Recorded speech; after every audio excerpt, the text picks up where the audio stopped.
নতুন রূপে আমাদের এই অঞ্চলে নেমে আসছে নাট্য সংস্থা। এবং নাটক দেখতে তো আমরা প্রত্যেকেই, এটা আমাদের দীর্ঘদিনের একটা অভ্যেসের মতো আছে। বহু ছোটবেলা থেকে নাটক দেখছি, 72 সাল থেকে।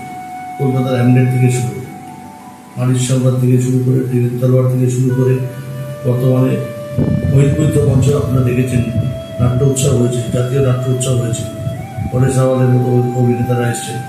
তার সাথে সাথে পার্থ কৌভিদ, তিনিও খুব সম্প্রতি একটা নাটক করে গেলেন। সব মিলিয়ে নাটকটা একটা খুব জমজমাট জিনিস এবং এটা আমাদের অন্তরের অন্তঃস্থলে স্পর্শ করে। তাই এরমভাবে সুন্দরভাবে প্রত্যাশা যদি আমাদের অঞ্চলের নাটকের এই প্রচলন করতে পারে, আমরা প্রত্যাশার পাশে থাকি।